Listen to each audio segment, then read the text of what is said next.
Hi, everyone. Ankita Vashishtha is an investor and founder of the first women entrepreneurship VC fund, SahaFund. Her investments include Fraternity, which was acquired by CureFit, My Ally, acquired by Phenom People, and Love Local, who recently raised the largest round ever raised by a solo woman tech founder in India. So she has spotted some really successful startups before they were successful.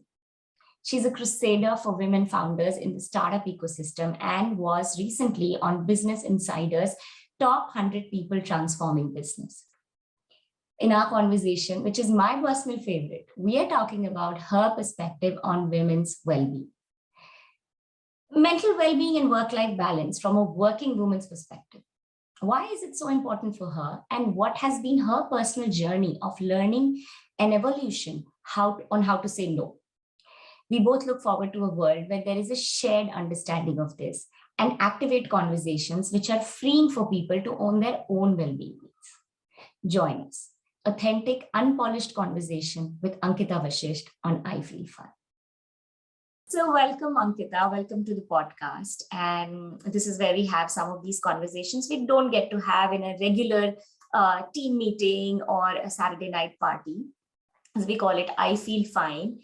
And really looking forward to talk to you about various aspects of holistic well-being as it relates to you. Also, given your role in the startup ecosystem as a woman, as somebody who's had many career shifts, as a mom, the idea is to help understand nuances of well-being to different kind of people at different stages in life. Yeah. So let me start with a very broad question that when I say the term mental well-being or work-life balance, depending on your choice, these all themes are similar. But when I say things like mental well-being, work-life balance, or thrive, what does it mean for you as an individual? No, I think, thank you so much for, having me on this podcast. But I think it's so important to talk about mental well-being and the whole work-life balance topic. I think this has been highlighted so much more during COVID, when we didn't know where our boundaries were, we didn't know what was happening, everything was blurred, right? So I think for me, mental well-being is really important. I think especially in the context of women, I feel we wear so many hats on the personal and professional, sides. And it's so hard to sometimes kind of find time for yourself, right? Just giving my example, and I really feel, because I speak to some of my friends and people around me, and I think it's the same for everyone. We are being a mom, we're showing up at the workplace, we're being a wife, we're being a daughter, we're always taking care of someone else. But I think it's so important to take care of yourself, right? Even if it's just taking 30 minutes out to do yoga or meditate or write a book, write a journal or read a book, etc. right? So I think mental well-being and work-life balance is being happy, but being basically trying to take some time out for yourself. I think that's so important.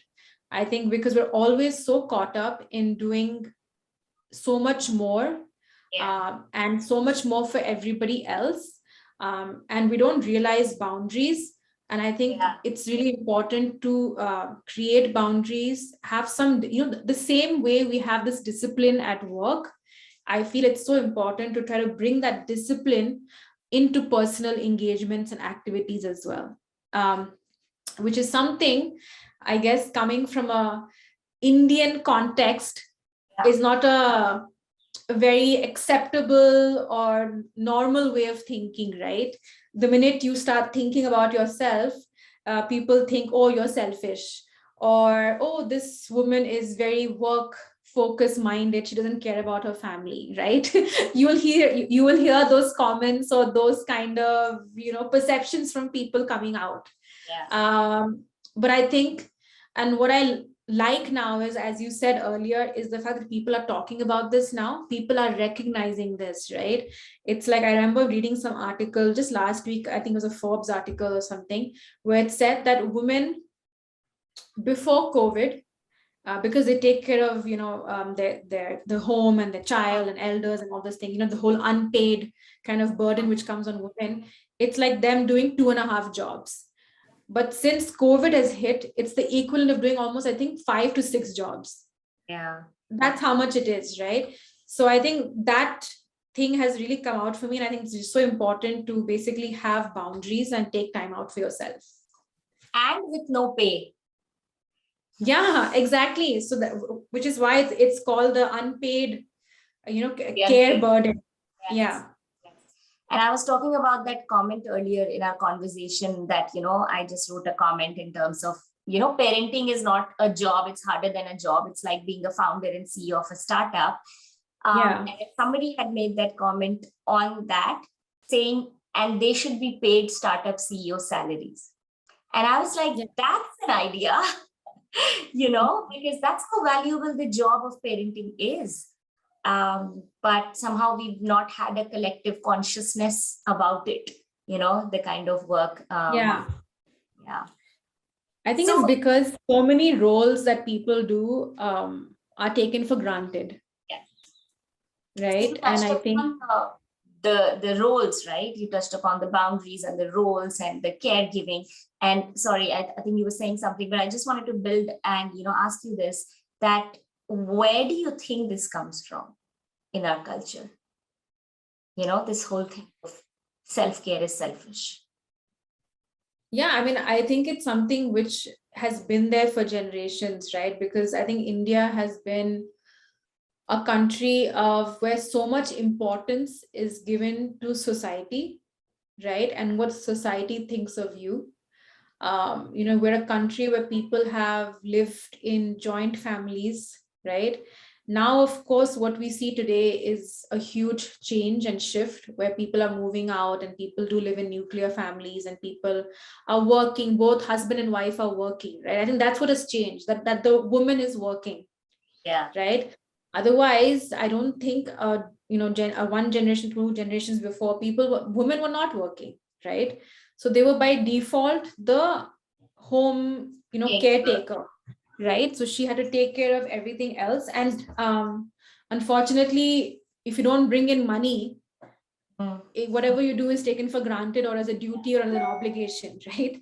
So all of those unfortunate, previous norms have those biases, those society perceptions have stayed on, right? But I think this generation and our generation is, very slowly but very fast, breaking it, right? And of course, and to be honest, the generation gap is just closing, right? Like, I have siblings who are 10, 12 years younger than me, by the way. So I have a huge age gap.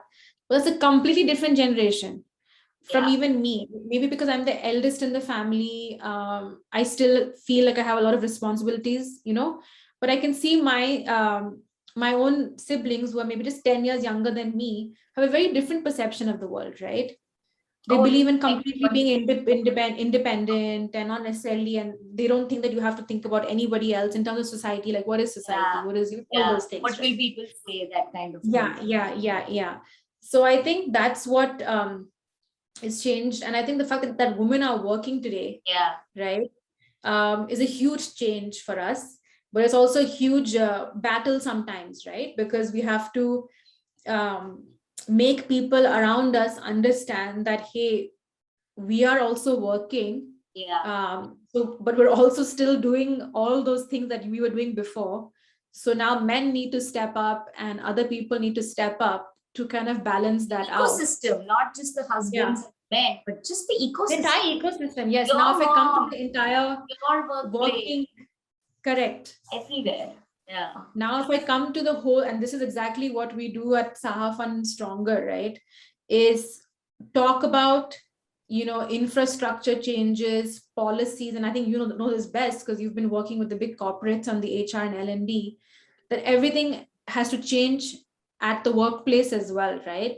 Like, so many women drop out of the workforce because they get married or they have a kid because they think that's the only option, because they might have to relocate because of a marriage, or of course take time off because of a pregnancy and a child. But the whole point is that it's the employer's responsibility also to have programs in place which allow women to take those certain, career gaps and giving them options to work from home, flexible work options, part-time options, which not thanks to, thanks to COVID, I guess. Now everybody's working from home, right? Now everybody understands how challenging it is, and that you Yeah, can. but it's doable, right? Everybody is working from home. Otherwise, you were looked down upon if you were I work from home.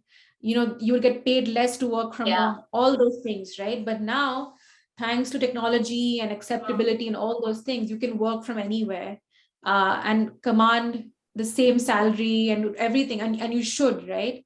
And be on par with colleagues who were before working from the office or whatever, right? So I think technology, it is the connotation of it, right? Like, you're not like, oh, you're working from home, and sort of, what is unsaid is that your job is not that hard.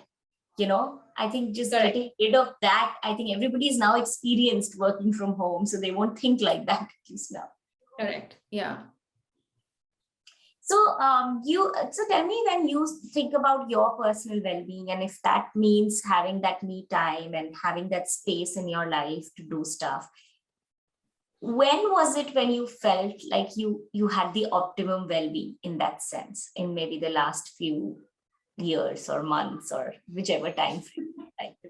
I have to be honest, it was probably before becoming a mom. So I mean, I'm someone who is honestly personally an introvert. So I'm one of those people who actually thrive on having my own time or space, right? And just getting time to think and just a few things for myself. Reflect and think about the day. Music, it really kind of helps me think differently, all those things. And I'll be very honest though, because of my work and how how my work is structured, I have the opportunity to travel a lot. So I think those, even though I travel for work, those travel breaks give me an opportunity to kind of take time out for myself, and do something for myself, right? Where I feel like I've kind of come out of my normal maybe situation, and can I break through even for 2-3 days or a week, but do something for myself. So I think that's something which has helped me. But I think, and so I think becoming a mother was a huge learning and unlearning, they say, right? So there's so many things that even if you're physically not with your child, you are mentally with your child, right? So it's been hard in that sense, I'll be honest, to be able to create that time or that me time or that space for myself. But I think now again, I am learning how to do that, because I've realized that you have to create boundaries, basically, both at the workplace and at home.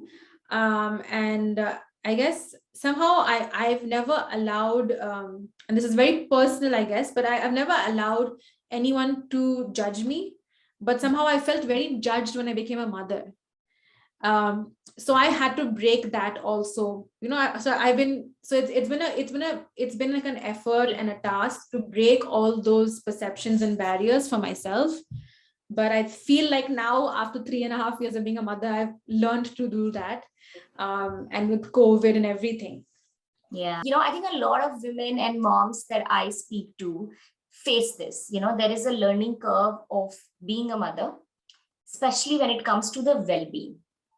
Because suddenly I remember feeling that, oh, you mean I can't take off whenever I want now?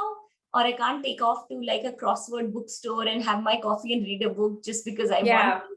Exactly. So that takes a little bit of a shift. And then, of course, I've had my own journey. What were some of the things? Because, for people watching this, and and I'll talk about a little later into some, why we need differentiated well-being techniques and interventions for women, because their needs are different. But just in terms of people watching this, what are some of the things you have seen working for you? So if it's creating boundaries, maybe you could just share a little bit more light on how you went about doing that, because that's something which will help others as well, because a lot of women face this. Yeah. So there's different parts to this. One is, of course, I don't know if it's a woman trait or it's a personal trait. I think for me, I'm also like that. Plus, I think women have so many, people have so many expectations from women, right? But I've also been a person who's never known how to say no to people, right? Because if it's my personality, or maybe because I'm the eldest, again, I always feel it's a lot to do with me being the eldest. I feel like I have a lot of responsibility of people. And somehow growing up also, I was very always academically inclined. So I felt like I had to be the best in my academics, the best at home. You know what I mean? So the best at everything. So it's always been that I'm always, that's like the at least, blueprint of success, you know? yes, yes, somehow grew up like that. Yes. And then you feel like you have to always show up the best everywhere, right? And please people and say yes and all those things. But what I realized over time is that you cannot make everyone happy, and everyone is different, even you're different, so not everyone will always agree with you, and you will also not agree with someone. So it's okay to have different opinions, different perceptions of others, and of people, thinking of how they perceive you. So accept that. When you accept that, and when you move on and you are okay with saying no to someone, and someone saying no to you, is when you finally open up and you realize, okay, fine, I can say no. And then you can start making boundaries and not feeling bad about it. I think one of the biggest things that I fought with, or I had to deal with, is the fact that I used to feel bad saying no to people. And I still do. I'm still working on it, I'll be honest, right? But I've come pretty good far now in terms of not feeling bad. I don't let people judge me, or I don't let myself get judged by others, right? So I think it's so important to create boundaries. And I don't know if I'm repeating myself a lot, but it's the one big learning that I had, that it's so important. And there's nothing wrong in saying no. Like, you don't have to feel bad if someone calls you up and says, hey, do you want to meet for lunch and dinner, and you can't go, and you say, hey, no, I'm not, I'm just tired, you don't have to say, oh, I'm not tired, yes, I'll show up, and then feel tired and show up and not feel good about it. It's okay to not do something as well, right? Sometimes we feel like we have to always show up, we have to always do something, you have to justify our time. You don't have to. Okay, so I think that's very important. To not judge and not be judged, to and by boundaries I mean just to take out time for yourself, to do things that you want to do, and not necessarily always go with the flow or with what other people expect of you. And the truth is, even if you do your best, it's not always the best for the other person as well, right? So you can never make other people happy. So I think the best thing is for yourself also to have limited expectations from others, and let the same vice versa happen for you. I mean, I think you yourself are your biggest kind of cheerleader and supporter, etc., and all those things. I think once you start learning that, you move more happily and have less expectations from around the world, so then you appreciate everything else more around you. Yeah, as you said, you're yourself, our biggest cheerleader. And some of the conversations which I have about boundaries, I've also realized that you're also one of your biggest blocker. In the sense, a lot of people say that, oh, my husband doesn't give me, whatever, my husband doesn't respect my boundaries, or my in-laws don't respect my boundaries, or my friends don't respect my boundaries, or my kids don't respect my boundaries, let's say. And when I deep dive, I've realized that, first of all, you need to have boundaries. If other people are breaking your boundaries, it's normally one of these two things. Either you've not had the boundaries or communicated that, and in a lot of cases, they are also the boundary breakers. So if others are breaking your boundaries, there's a high chance that you are in some way breaking their boundaries, and you're sort of giving that giving that whole feel that, oh, you can call me anytime, because you're also kind of doing that to them. So I think this whole concept of boundary is very new for South Asians, generally. Yeah, right? It's very new. And I believe it's mostly because we haven't created the boundaries. We haven't created, I mean, we were 1.3 billion and there's less space. So where is the space for creating the boundary, physical or mental? But yeah, jokes apart. Yeah, that's true. That's a new term for a lot of people. Do you have any regrets you look back? I know hindsight is 2020, but do you feel like, oh, in that period of time, I wish I would have taken better care of myself mentally, physically, spiritually, or, in any area? And then what did you learn from that? Yeah, of course. I actually have to talk about the time when I had my kid, uh, because I run my own fund. So I have my own business basically, right? I'm an entrepreneur, right? So I didn't have, even though I knew that you should, this is a whole concept of 6 months maternity leave. And I thought I was going to take that. I didn't allow myself to take it.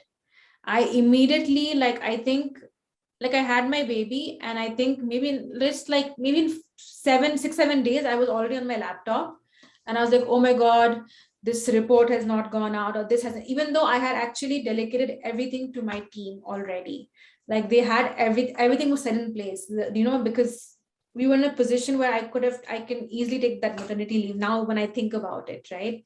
But at that moment in time, I felt like I had to prove myself and do more, and show up and do this and do that, when actually, to be honest, I just needed time to heal, because it's a huge transformation becoming a mother. Like, when you go to the doctor as well, she talks every day about, oh, your 5th week, your 7th week, your 36th week, and all that stuff. Nobody talks about what happens once you have the baby. Nobody, right? Even your friends who had kids or your parents, everyone talks about, oh, have a good pregnancy. Nobody talks about it. Yeah. And then suddenly you're I felt betrayed. I felt betrayed after going through. I was like, nobody talked about it. Not my closest friends who would have babies. Exactly. I don't know if women forget what they've gone through or what it is. Or they think that they don't want to scare another woman. I don't know. I think it's a lot of that. They don't want to be negative, they think. Yeah, I think it's that, right? But so, because I had, thankfully, a very peaceful pregnancy and delivery, but I had a lot of postpartum things, to do with postpartum depression, or even certain physical things that happened and all those things. And I was just like, oh my God, nobody told me this. How do I cope with this? You have hormones all over the place. You're healing yourself. You're taking care of a kid as well. And then, of course, and I think in India, we have this thing of where everyone loves to give advice. And maybe, they're probably doing it in the best intentions, but unfortunately for you, it becomes too much. And for someone like me, who has been literally working all my life, to suddenly be at home and sit at home the whole day and listen to family, everything was new for me, to be very honest. Yeah. So I think, and so now I just feel like I should have just not done any work if it was okay, because nothing happens. You know what, we think, oh my God, tomorrow this will happen and that will happen. Nothing happens. Everything moves on. Everything will be fine, right? But it's that point of time, I should have just taken time off and just been be at peace and just enjoyed my baby, or whatever, whatever. It's hard, but at least just be in that moment.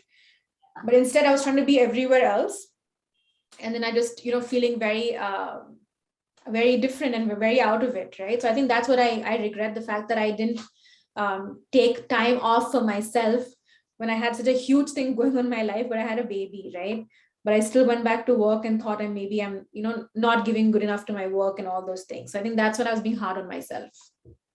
Thanks for sharing that, Ankita, because I think it's so important for people to understand that this whole romanticizing of not taking maternity leave and getting work is a disservice, because there is a reason why it's not a leave. First of all, you're actually healing, and you're skipping that entire process.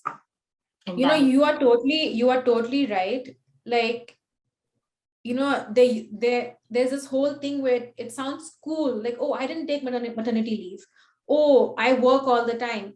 But actually now I realize it's not cool. It's being very short-sighted. It's being extremely short-sighted. There was this article. So there's, I don't know if you've heard of Jessie Draper, who she runs a woman fund in the US. And she's also like, she used to be in the movies before. She's Tim Draper's daughter, but so she has a lot of followers. But she wrote an article recently and I loved it. She's like, and I think it said that you made a whole baby, take the whole maternity leave, right? Like take the whole damn thing, right? Which is really true.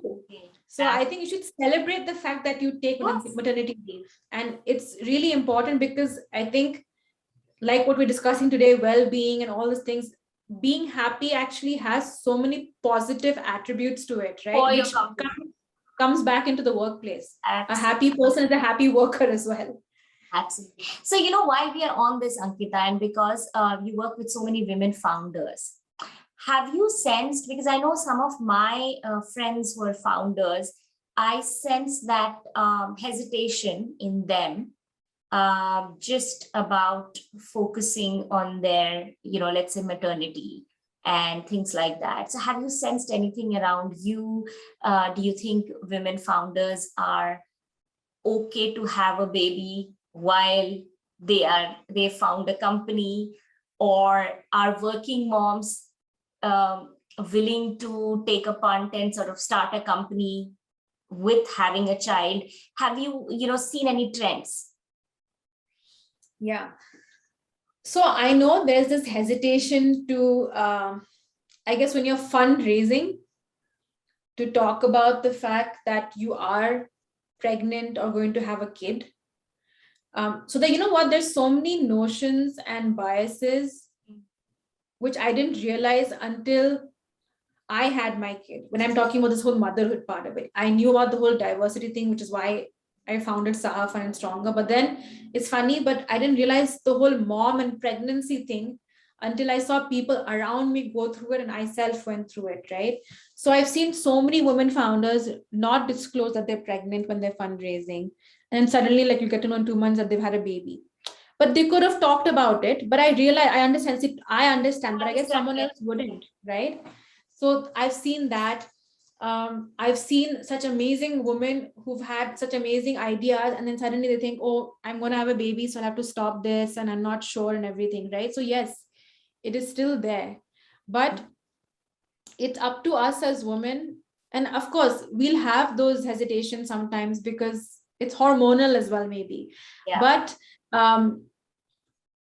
you can come back to work. And I think it's so important that the people that surround you, whether it be at the home or the workplace, your friends, your inner circle, all send those positive vibes or give you the right advice at the right time in your, in your lives, that push you to go back to your dreams and do whatever you want. So you need that, because if everyone tells you that you can't, then sometimes you start believing that you can't. So it's up to you to be very strong, to take decisions, to take whatever steps you want to take in your personal or professional life. But yes, it's true. A lot of founders don't disclose they're pregnant. They don't disclose. I think marriage is okay now. I mean, I know there was a time when people be asked, "Oh, are you going to get married and leave the job?" I mean, I don't think those questions are being asked too much right now. Yes, maybe they still are. But I know people still want to know, oh, if you're becoming a mom, how will you handle a company and all those things, right? So all that has to change, and we have to take that step of changing it. All right. So shifting gears a little bit, in your area of work, do you see this whole tech revolution helping well-being? So I know well-being is very personal. It's a lot about how you look at life, your family structure, and a lot of these things. So where do you see tech playing a role in that?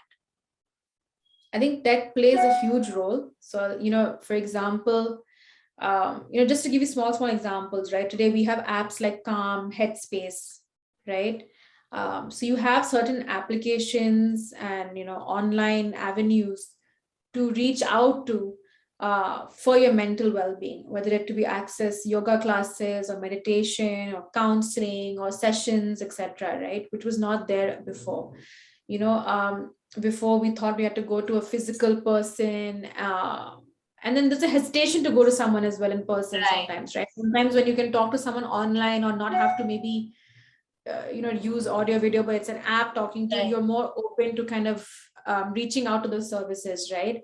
Right. Also, there's a very something which I read and it really opened my eyes, that we always think that the depression, anxiety is something which only city people face. That's not true. It is equally prevalent in rural parts of our country as well, right? And rural India, right?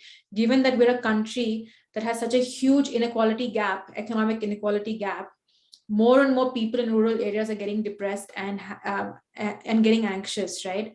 So through technology, we can deliver services, and through the distribution of 5G in India and etc., and the fact that we're a country which has so many people, even the guy in the smallest village will have a smartphone.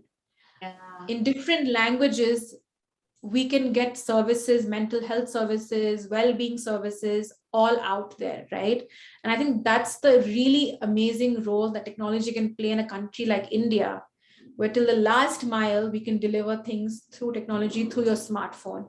And I think it's so important for people to build that, and people are building it, but build it and effectively distribute and implement it, because every person is facing some kind of inequality, distress, anxiety, or depression.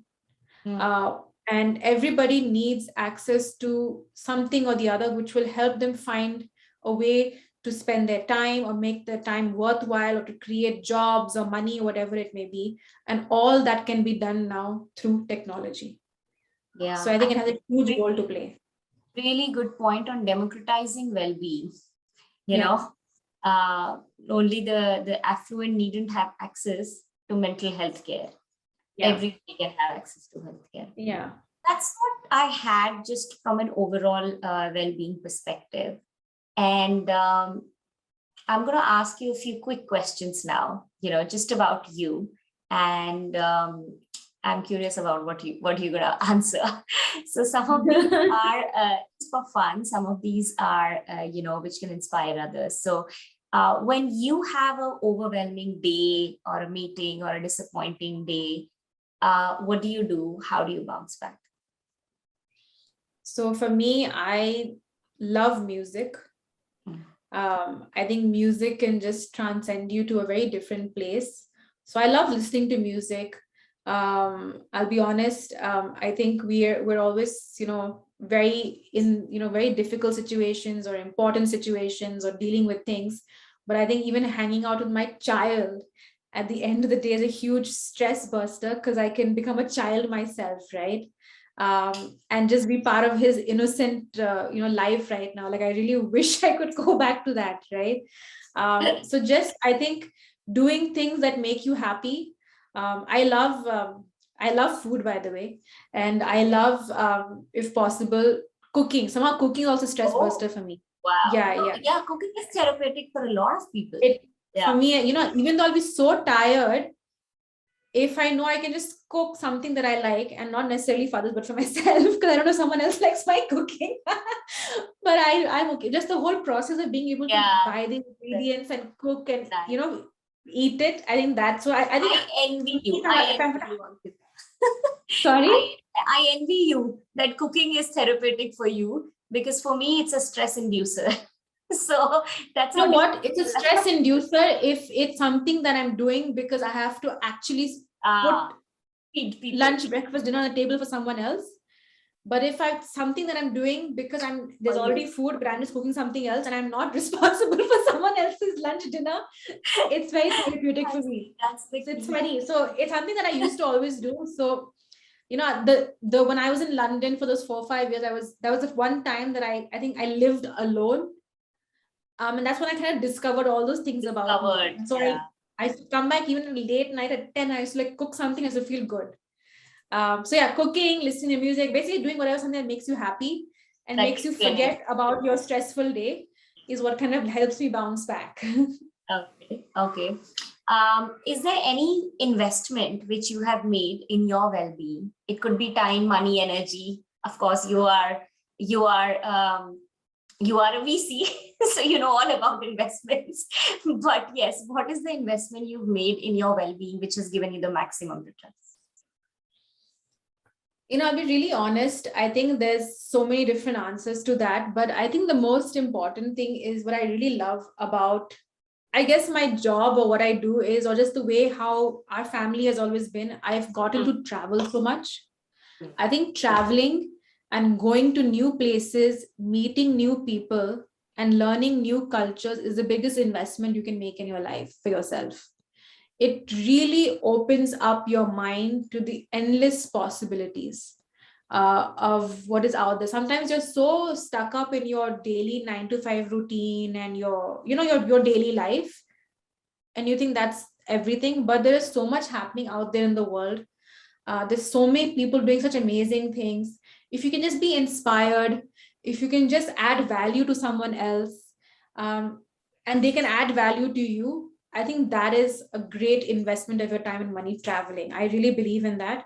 And what I loved about the fact, during this whole COVID, like how I'm meeting you online, I've met such amazing people online and found great support and friendship and build a community, of amazing female founders, ecosystem enablers, investors. And, so it's been really amazing to see that part where I've become friends with people through work, Yeah. And all online. I think that's been really amazing. So I think I've invested time in discovering people online community, but I think travel and just meeting new people is a great investment of your time. And you feel like that's really given you the returns. Yeah. For me, and I travel for work. Yeah. I think the fact that I get to travel and meet new people, experience new things, it really adds a lot of value to my thinking and what I bring to the table at work as well, and what I can also share in my personal life and my experiences and all that stuff to my child and family and all that. Awesome. Was there a turning point in your career which helped you? Was there a specific thing which sort of crystallized where you are now? Yeah, as I mentioned, I've been in this whole world of private equity, venture capital, etc. I always enjoyed what I was doing. But when I realized that I really want to, for me, the kind of person that I am, I get the most happiness out of helping someone else in terms of adding value to their life. If I can help them improve in their life in terms of their job or education or some kind of advice which will help them, that makes me really happy. And I guess when I realized that, hey, I want to work with startups, but most importantly, I want to work with women entrepreneurs because I feel I can make a difference. I think that was the turning point in my life, and it's what I'm doing now, which I'm really happy to have discovered. And there are certain people in my life who I think helped me think through that, and I really appreciate and thank them for that. But I think that was a turning point in my life where I realized. What was the best advice you got? Do you remember? Do you remember what kind of? I've got so much advice in life, right? I think the one thing that has, which I have experienced and understand now, and I think you said it before, that you are your own cheerleader. You're your biggest spokesperson. So if you want to do something, believe in yourself, push yourself, talk about it, and do it. So I think nobody's going to come and hand hold you and say, oh, come here, I'll take you here, or I'll make you CEO of this or do this. I'll push you. No, you push yourself. Surround yourself by the right people to leverage that and take you, but you have to take it over. You have to reach that moon yourself. You are your biggest cheerleader, supporter, pusher, everything. Super. On that note, I'm going to ask you, I'm going to put you on the spot for the last question. Money, power, or fame, choose one, and why? I would choose fame, because if I'm famous and if I can inspire a million billion people, I mean, that's what because I think, and if you're famous, of course, you can do good work and you'll get power and money and all those things. But I think if I had fame, at least I can share everything that I want with so many more people. I mean, for me, if I can inspire many more people, spark curiosity, as I said, help so many different lives, impact so many different people, that makes me really happy. So I would choose fame over everything else. Nice. Got it. Thank you so much, Ankita, for being with us. And thank you. I had fun. I hope you had fun too, or at least it was interesting to chat, but it was really good. I really enjoyed. No, for me as well. This is a very important topic for me in my life.